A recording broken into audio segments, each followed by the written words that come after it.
ابو بکر صدیق رضی اللہ عنہ نے رسول اللہ صلی اللہ علیہ وسلم سے کہا، یا رسول اللہ صلی اللہ علیہ وآلہ وسلم،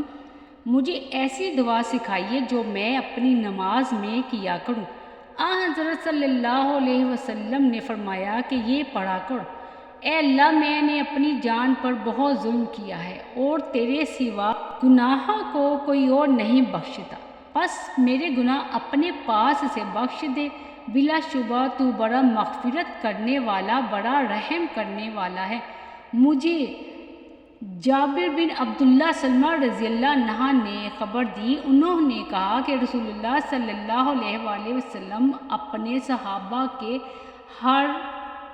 مباح کام میں استخارہ کرنا سکھاتے تھے۔ جس طرح آپ قرآن کی سورت سکھاتے تھے، آپ فرماتے کہ جب تم میں سے کوئی کسی کام کا قصد کرے تو اسے چاہیے کہ فرض کے سوا 2 رکعت نفل نماز پڑھے، پھر سلام کے بعد یہ دعا کرے، اے اللہ، میں تیرے علم کے طفیل اس کام میں خیریت طلب کرتا ہوں اور تیری قدرت کے طفیل طاقت مانگتا ہوں اور تیرا فضل، کیونکہ تجھے قدرت ہے اور مجھے نہیں، تو جانتا ہے اور میں نہیں جانتا، اور تو غیوب کا بہت جاننے والا ہے۔ اے اللہ، پس اگر تو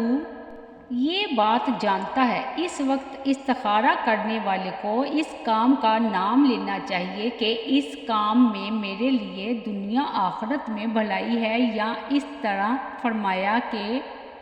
میرے دین میں اور گزران میں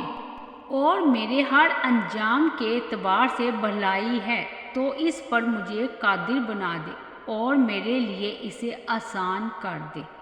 پھر اس میں میرے لیے برکت عطا فرما، اے اللہ۔ اور اگر تو جانتا ہے کہ یہ کام میرے لیے برا ہے، میرے دین اور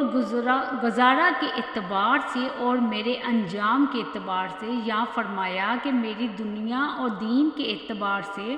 تو مجھے اس کام سے دور کر دے اور میرے لیے بھلائی مقدر کر دے جہاں بھی وہ ہو، اور پھر مجھے اس پر راضی اور خوش رکھ۔